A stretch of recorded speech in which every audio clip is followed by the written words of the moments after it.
Hey guys, it's Ashley from theawakenseat.net, and today we're going to talk about self-love and self-care when it comes to manifestation. So stay tuned.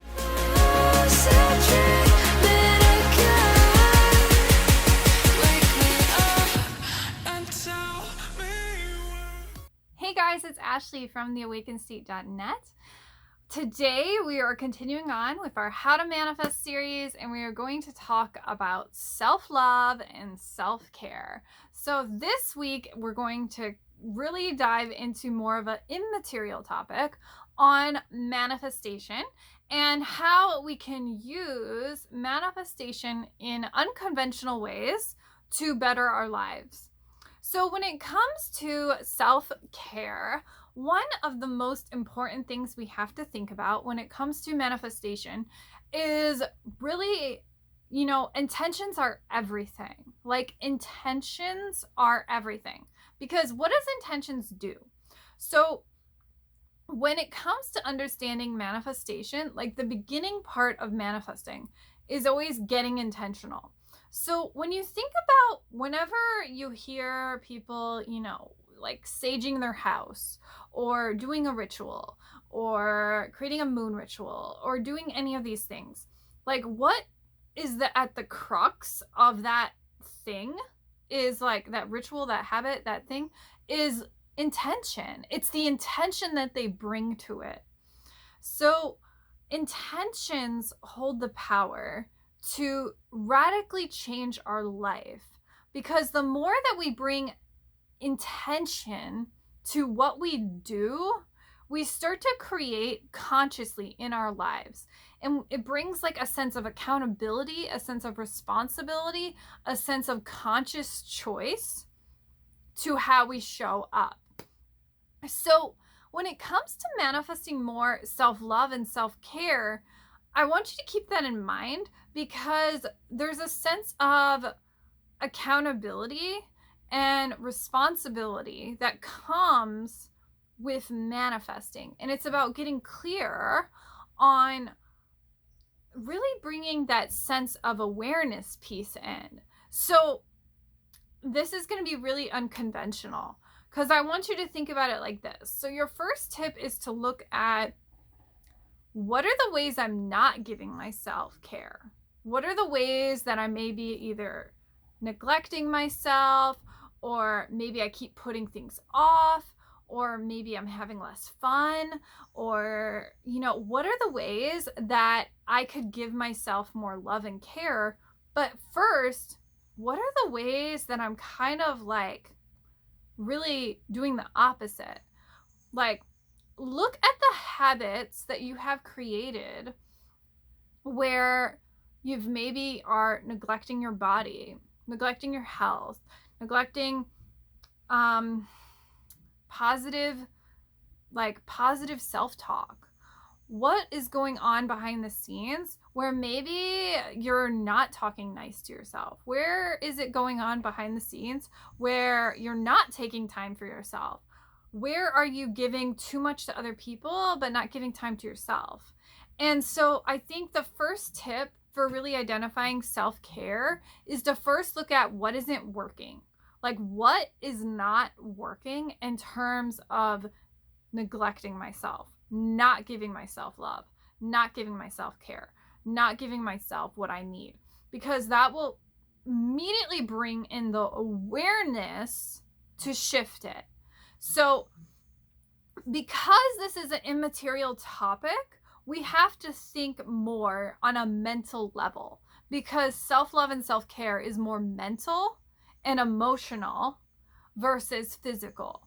So to really hone in on manifestation in self-care, we don't just need to like slap on some affirmations here, because that's not going to help when you've established habits or you've established like patterns that are essentially making you neglect yourself.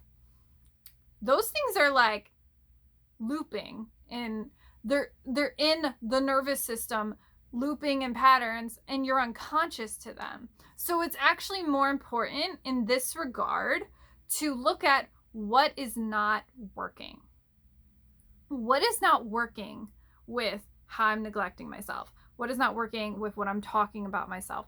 And starting to bring awareness to that. So that's your first step. Start to identify what isn't working in terms of neglecting my mind, body, and soul. Journal on that, process on that, and to really kind of get that picture.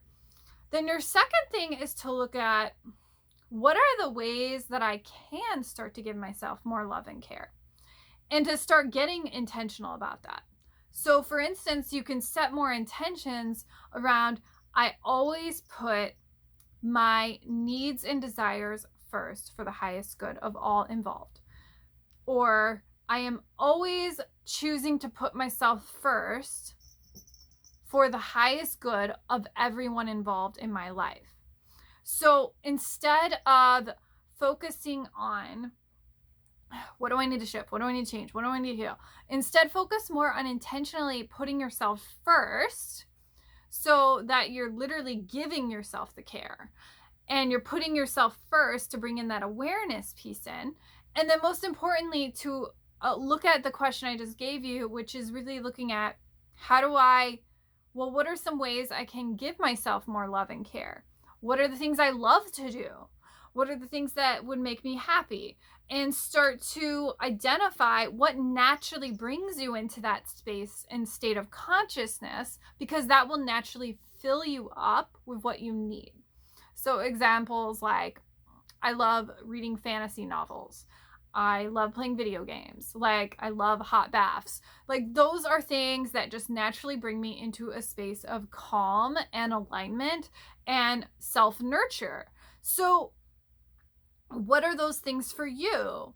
So you have to look at manifesting from a different lens, where you're setting those intentions towards, how can I give myself more love and nurture? How can I put myself first for the highest good? How can I give myself the love and attention that I constantly am giving to others? Oh my gosh, that was my cat.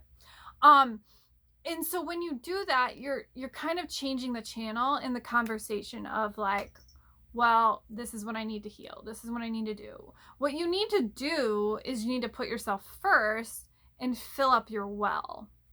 And then so finally, when it comes to self-love and care, I invite you, and this is just a personal thing I have done, is if I'm not giving myself enough love and care and attention, I make it an actual date with myself. So what I used to do is, before we moved to the house, I would have every Sunday at late at night, it was like 8 or 9, and I would have like my self-care ritual time. And every single week, that would be my time for self-rest, self-nurture, self-care. And I didn't care who showed up or whatever. I am like, no, this is my appointment with myself, and this is my time for me. And I noticed when I didn't do that on a weekly or even a daily basis, I wouldn't be my optimal self.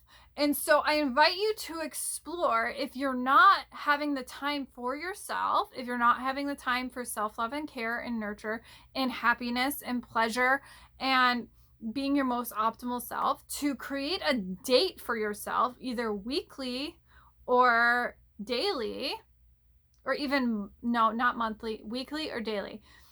Because if you're only doing it monthly, you won't see the benefit. So I invite you to explore, how can you create a date of self-care for yourself? So you're setting those intentions, and then you're bringing it more into a practical place with, well, how can I set a date with myself for more self-love and self-care to literally nurture that connection of self-love? Okay, so I invite you to explore these topics and to try out these tips if you are looking to manifest more self-love and self-care in your daily life. And I'll see you guys next week.